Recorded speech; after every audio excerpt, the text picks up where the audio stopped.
नमस्कार दोस्तों, आपका मेरे चैनल चमकते किस्से में स्वागत है। आज की कहानी मुंशी प्रेमचंद जी द्वारा लिखित कहानी कफन।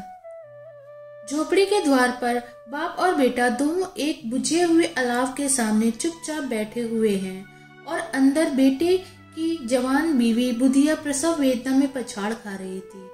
रह रहकर उसके मुंह से ऐसी दिल हिला देने वाली आवाज निकलती थी कि मानो दोनों कलेजा थाम लेते थे। जाड़ों की रात थी, प्रकृति सन्नाटे में डूबी हुई, सारा गांव अंधकार में लय हो गया था। घिसू ने कहा, मालूम होता है बचेगी नहीं, सारा दिन दौड़ते हो गया, जा देख तो आ। माधव चिढ़कर बोला, मरना ही तो है, जल्दी मर क्यों नहीं जाती? देख कर क्या करूं, तू बड़ा बेदर्द है बे। साल भर जिसके साथ सुख चैन से रहा, उसी के साथ इतनी बेवफाई तो मुझसे तो उसका तड़पना और हाथ पांव पटकना नहीं देखा जाता। चंबारों का कुनबा था और सारे गांव में बदनाम। घिसू एक दिन काम करता तो दो दिन 3 दिन आराम करता। माधव इतना कामचोर था कि आधा घंटे काम करता तो घंटे भर चीलम पीता, इसलिए उन्हें कहीं मजदूरी भी नहीं मिलती थी। घर में मुट्ठी भर भी अनाज मौजूद हो तो उनके लिए काम करने की कसम थी। जब 2-4 फाके हो जाते तो घिसू पेड़ पर चढ़कर लकड़ियां तोड़ लाता और माधव बाजार उसे बेच लाता, और जब तक वह पैसे रहते दोनों इधर उधर मारे मारे फिरते। गांव में काम की कमी न थी, किसानों का गांव था, मेहनती आदमी के लिए 50 काम थे, मगर इन दोनों को उसी वक्त बुलाते जब 2 आदमियों से एक का काम पाकर भी संतोष कर लेने के सिवा और कोई चारा न होता। अगर दोनों साधु होते तो उन्हें संतोष और धैर्य के लिए संयम और नियम की बिल्कुल जरूरत न होती। यह तो इनकी प्रकृति थी।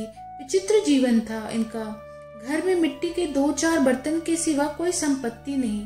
फटे चीथड़े से अपनी नग्नता को ढके हुए ये जिए जाते थे। संसार की चिंताओं से मुक्त, कर्ज से लदे हुए, गालियां भी खाते, मार भी खाते, मगर कोई गम नहीं। दिन इतने की वसूली की भी कोई आशा न रहने पर भी लोग इन्हें कुछ न कुछ कर्ज दे देते थे। मटर आलू की फसल में दूसरों के खेतों से मटर या आलू उखाड़ लाते और भून भान कर खा लेते, या 10-5 ऊख उखाड़ लेते और रात को चूसते। घिसू ने इसी आकाश वृत्ति से 8 साल की उम्र काट दी और माधव भी सपूत बेटे की तरह बाप के ही पद चिन्हों पर चल रहा था, बल्कि उसका नाम और भी उजागर कर रहा था। इस वक्त भी दोनों अलाव के सामने बैठकर आलू भून रहे थे, जो कि किसी खेत से खोद लाए थे। घिसू की स्त्री का तो बहुत दिन हो गए देहांत हो गया था। माधव का ब्याह पिछले साल हुआ था। जब से यह औरत आई थी, इसने इस खानदान में व्यवस्था की नींद डाली थी। इन दोनों बेगैरतों का 2 जग भरती रहती थी। जब से वह आई, यह दोनों और भी आराम तलब हो गए थे, बल्कि कुछ अकड़ने भी लगे थे। कोई कार्य करने को बुलाता तो निव्राज भाव से 2 गुनी मजदूरी मांगते। वही औरत आज प्रसव वेदना से मर रही थी और यह दोनों इसी इंतजार में थे कि वह मर जाए तो आराम से सोएं। घिसू ने आलू निकालकर छीलते हुए कहा, जाकर देख तो क्या दशा है उसकी, चुड़ैल का फिसाद होगा और क्या। यहाँ तो ओझा भी 1 रुपया मांगता है। माधव का भय था कि वह कोठरी में गया तो घिसू आलूओं का बड़ा भाग साफ कर देगा। बोला, मुझे वहाँ जाते डर लगता है। डर किस बात का है, मैं तो यही हूँ, तो तुम ही जाकर देखो ना। मेरी औरत जब मरी थी तो मैं 3 दिन तक उसके पास से हिला तक नहीं, और फिर मुझसे लजाएगी कि नहीं? जिसका कभी मुंह नहीं देखा, आज उसका उगड़ा हुआ बदन क्यों देखूं? उसे तन की सुध भी तो ना होगी। मुझे देख लेगी तो खुलकर हाथ पांव भी ना पटक सकेगी। मैं सोचता हूँ कोई बाल बच्चा हुआ तो क्या होगा। सोंठ, गुड़, तेल कुछ भी तो नहीं है घर में, सब कुछ आ जाएगा। भगवान दे तो। जो लोग अभी 1 पैसा नहीं दे रहे हैं, वे ही कल बुलाकर रुपए देंगे। मेरे 9 लड़के हुए, घर में कभी कुछ न था, मगर भगवान ने किसी न किसी तरह बेड़ा पार ही लगाया। जिस समाज में रात दिन मेहनत करने वालों की हालत उनकी हालत से कुछ बहुत अच्छी न थी, और किसानों के मुकाबले में वे लोग जो किसानों की दुर्बलताओं से लाभ उठाना जानते थे, कहीं ज्यादा संपन्न थे, वहां इस तरह की मनोवृत्ति का पैदा हो जाना कोई अचरज की बात न थी। हम तो कहेंगे घिसू किसानों से कहीं ज्यादा विचारवान था और किसानों के विचार शून्य समूह में शामिल होने के बदले बैठकबाजों की कुत्सित मंडली में बैठ मिला जाता था। हाँ, उसमें यह शक्ति न थी कि बैठकबाजों के नियम और नीति का पालन करता। इसलिए जहाँ उसकी मंडली के और लोग गांव के सरगना और मुखिया बने हुए थे, उस पर सारा गांव उंगली उठाता था।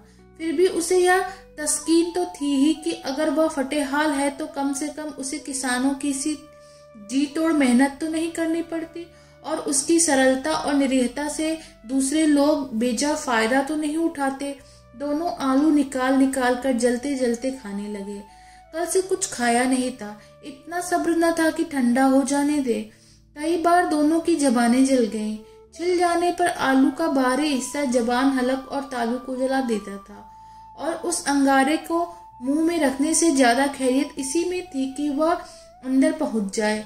वहां से उसे ठंडा करने के लिए काफी सामान थे, इसलिए दोनों जल्द जल्द निकल जाते। हालांकि इस कोशिश में उनकी आंखों से आंसू निकल जाते। घिसी को उस वक्त ठाकुर की बारात याद आई जिसमें 20 साल पहले वह गया था।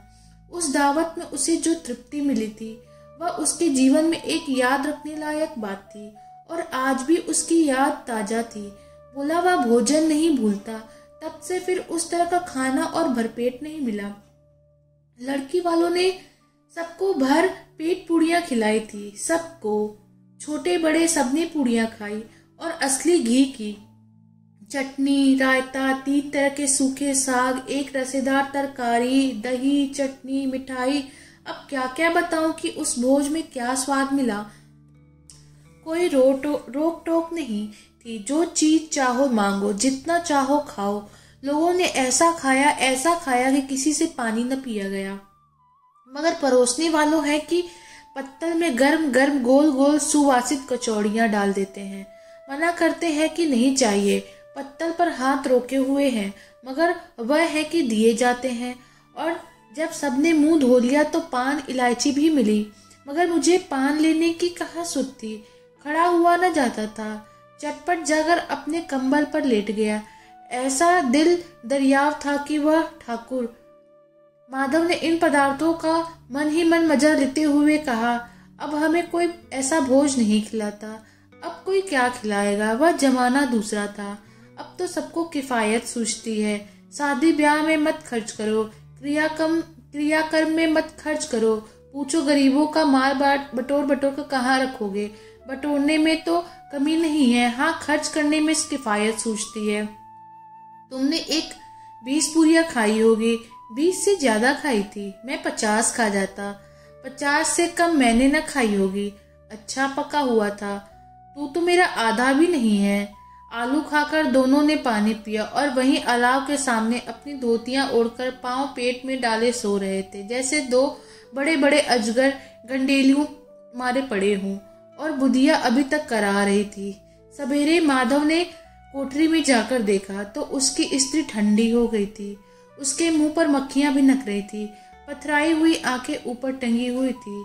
सारी देह धूल से लथपथ हो रही थी। उसके पेट में बच्चा मर गया था। माधव भागा हुआ घिसू के पास आया और फिर दोनों जोर जोर से हाय हाय करते और छाती पीटने लगे। पड़ोस वालों ने यह रोना धोना सुना तो दौड़े हुए आए और पुरानी मर्यादा के अनुसार इन अभागों को समझाने लगे, मगर ज्यादा रोने पीटने का अवसर न था। कफन की और लकड़ी की फिक्र करनी थी।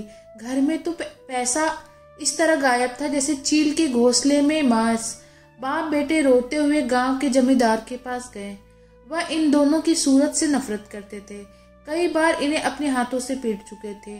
चोरी करने के लिए, वादे पर, काम पर न आने के लिए। पूछा, क्या बे घिसुआ रोता क्यों है? अब तो तू कहीं दिखलाई भी नहीं देता। मालूम होता है इस गांव में रहना ही नहीं चाहता।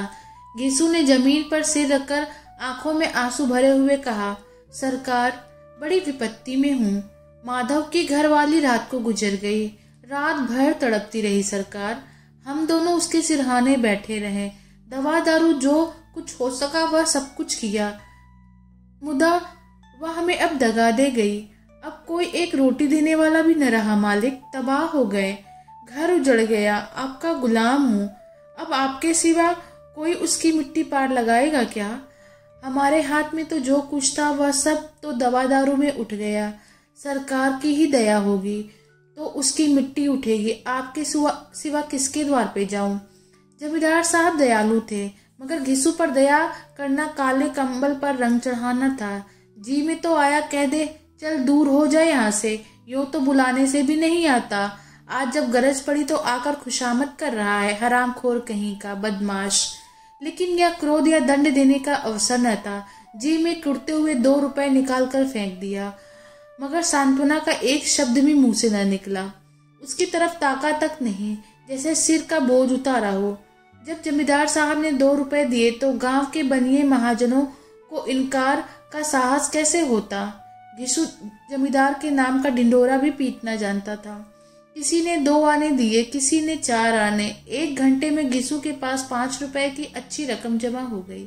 कहीं से अनाज मिल गया, कहीं से लकड़ी, और दोपहर को घिसू और माधव बाजार से कफन लाने चले। इधर लोग बांस काटने लगे। गांव की नर्म दिल स्त्रियां आकर लाश देखती थी और उसकी बेकसी पर 2-2 बूंद आंसू गिराकर चली जाती थी। बाजार में पहुंचकर घिसू बोला, लकड़ी तो उसे जलाने भर को मिल ही गई है। क्यों माधव? माधव बोला, हाँ लकड़ी तो बहुत है, अब कफन चाहिए तो चलो एक हल्का सा कफन ले ले। हाँ और क्या, लाश उठते उठते रात हो जाएगी। रात को कफन कौन देखता है? कैसा बुरा रिवाज है कि जीते जी तन ढकने को चिथड़ा भी न मिले और मरने पर नया कफन चाहिए। कफन लाश के साथ ही जल ही तो जाता है, और क्या रखा है। यही 5 रुपए पहले मिलते तो कुछ दवा दारू कर लेते। दोनों एक दूसरे की मन की बात ताड़ रहे थे। बाजार में इधर उधर घूमते रहे, कभी इस बजाज की दुकान पर गए, कभी उसकी दुकान पर। तरह तरह के कपड़े, रेशमी और सूती देखे, मगर कुछ जचा नहीं। यहाँ तक कि शाम हो गई। तब दोनों न जाने किस देवी प्रेरणा से एक मधुशाला के सामने जा पहुंचे और जैसे किसी पूर्व निश्चित व्यवस्था से अंदर चले गए। वहां जरा देर तक दोनों असमंजस में खड़े रहे। फिर घिसू ने गद्दी के सामने जाकर कहा, साहू जी 1 बोतल हमें भी दे देना। उसके बाद कुछ चिखौना आया, तली हुई मछली आई और दोनों बरामदे में बैठकर शांति पूर्वक पीने लगे। कई कुंजिया ताबड़तोड़ पीने के बाद दोनों सरूर में आ गए। घिसू बोला, कफन लगाने से क्या मिलता, आखिर जल ही तो जाता, कुछ बहू के साथ तो न जाता। माधव आसमान की तरफ देखकर बोला, मानो देवताओं को अपनी निष्पापता का साक्षी बना रहा हो। दुनिया का दस्तूर है। नहीं, लोग बाबनों को 1000 रुपए क्यों दे देते हैं, कौन देखता है, पर लोक में मिलता है या नहीं। बड़े आदमियों के पास धन है, फूके, हमारे पास फूकने को क्या है। लेकिन लोगों का जवाब क्या दोगे? लोग पूछेंगे नहीं कफन कहाँ है। घिसू हंसा, अभी कह देंगे कि रुपए कमर से खिसक गया, बहुत ढूंढा मिले नहीं। लोगों को विश्वास न आएगा, लेकिन फिर वही रुपए देंगे। माधव भी हंसा इस अनपेक्षित सौभाग्य पर। बोला, बड़ी अच्छी थी बेचारी, मरी तो खूब खिला पिलाकर। आधी बोतल से ज्यादा उड़ गई। घिसू ने 2 से पूड़ियां मंगाई, चटनी, अचार, कलेजिया। शराब खाने के सामने ही दुकान थी। माधव लपक कर 2 पत्तलों में सारे सामान ले आया। पूरा 1.5 रुपए खर्च हो गया। अब सिर्फ थोड़े से पैसे बचे रहे। दोनों इस वक्त इस शान में बैठे पूड़ियां खा रहे थे जैसे जंगल में कोई शेर अपना शिकार उड़ा रहा हो। न जवाबदेही का खौफ था, न बदनामी की फिक्र। इन सब भावनाओं को ऊपर उन्होंने बहुत पहले ही जीत लिया था। घिसू दार्शनिक भाव से बोला, हमारी आत्मा प्रसन्न हो रही है तो क्या उसे पुण्य न होगा? माधव ने श्रद्धा से सिर झुकाकर तस्दीक की, जरूर से जरूर होगा। भगवान तुम अंतर्यामी हो, उसे बैकुंठ ले जाना। हम दोनों हृदय से आशीर्वाद दे रहे हैं। आज जो भोजन मिला वह कभी उम्र भर न मिला था। एक क्षण के बाद माधव के मन में एक शंका जगी। बोला, क्यों दादा, हम लोग भी एक न एक दिन वहां जाएंगे ही। घिसू ने इस भोले सवाल का कुछ उत्तर न दिया। वह परलोक की बातें सोचकर इस आनंद में बाधा न डालना चाहता था। जो वहां हम लोगों से पूछे कि तुमने हमें कफन क्यों नहीं दिया तो क्या कहोगे? कहेंगे तुम्हारा सिर। पूछेगी तो जरूर, तू कैसे जानता है कि उसे कफन न मिलेगा? तू मुझे ऐसा गधा समझता है? 60 साल क्या दुनिया में घास खोदता रहा हूँ, उसको कफन मिलेगा और बहुत अच्छा मिलेगा। माधव को विश्वास न आया। बोला, कौन देगा? रुपए तो तुमने चट कर दिए, वह तो मुझसे पूछेगी, उसकी मांग में तो सिंदूर मैंने डाला था, कौन देगा? बताते क्यों नहीं? वही लोग देंगे जिन्होंने अब की दिया। हाँ, अब की रुपए हमारे हाथ ना आएंगे। ज्यों ज्यों अंधेरा बढ़ता था और सितारों की चमक तेज होती थी, मधुशाला की रौनक भी बढ़ती जाती थी। कोई गाता था, कोई डींग मारता था, कोई अपने संगी के गले लिपटा जाता था, कोई अपने दोस्तों के मुंह में कुल्हड़ लगाए देता था। वहां का वातावरण में सरूर था, हवा में नशा थी। कितनों तो यहाँ आकर एक चुल्लू में मस्त हो जाते थे। शराब से ज्यादा यहाँ की हवा उन पर नशा करती थी। जीवन की बाधाएं यहाँ खींच लाती थी और कुछ देर के लिए यह भूल जाते थे कि वे जीते हैं या मरते हैं, या ना जीते हैं ना मरते हैं। और यह दोनों बाप बेटे अब भी मजे ले लेकर चुस्कियां ले रहे थे। सबकी निगाहें इनकी ओर जमी हुई थी। दोनों कितने भाग्य के बली हैं, पूरी बोतल बीच में है। भरपेट खाकर माधव ने बची हुई पूड़ियों का पत्तल उठाकर एक भिखारी को दे दिया, जो खड़ा इनकी ओर भूखी आंखों से देख रहा था और देने की गौरव, आनंद और उल्लास का अपने जीवन में पहली बार अनुभव किया। घिसू ने कहा, ले जा, खूब खा और आशीर्वाद दे। जिसकी कमाई है वह तो मर गई, मगर तेरा आशीर्वाद उसे जरूर पहुंचेगा। रोए रोए से आशीर्वाद दो, बड़ी गाढ़ी कमाई के पैसे हैं। माधव ने फिर आसमान की तरफ देखा, कहा, वह बैकुंठ में जाएगी दादा, बैकुंठ की रानी बनेगी। घिसू खड़ा हो गया और जैसे उल्लास की लहरों में तैरता हुआ बोला, हाँ बेटा, बैकुंठ में ही जाएगी। किसी को सताया नहीं, किसी को दबाया नहीं, मरते मरते हमारी जिंदगी की सबसे बड़ी लालसा पूरी कर गई। वह ना बैकुंठ जाएगी तो क्या ये मोटे मोटे लोग जाएंगे, जो गरीबों को दोनों हाथ से लूटते हैं और अपने पाप को धोने के लिए गंगा में नहाते हैं और मंदिरों में जल चढ़ाते हैं? श्रद्धालुता का यह रंग तुरंत ही बदल गया। अस्थिरता नशे की खासियत है। दुख और निराशा का दौरा हुआ। माधव बोला, मगर दादा, बेचारी ने जिंदगी में बड़ा दुख भोगा, कितना दुख झेल कर मरी। वह आंखों पर हाथ रखकर रोने लगा, चीखे मार मार कर। घीसू ने समझाया, क्यों रोता है बेटा? खुश हो कि वह माया जाल से मुक्त हो गई, जंजाल से छूट गई। बड़ी भाग्यवान थी जो इतनी जल्द माया मोह के बंधन तोड़ दिए। और दोनों खड़े होकर गाने लगे, ठगिनी क्यों नैना झमकावे ठगिनी।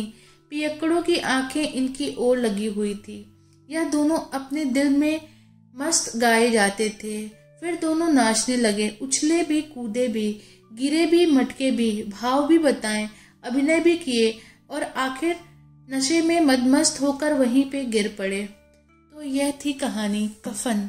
अगर आपको यह कहानी पसंद आई हो तो प्लीज़ शेयर करें, लाइक करें और सब्सक्राइब करें।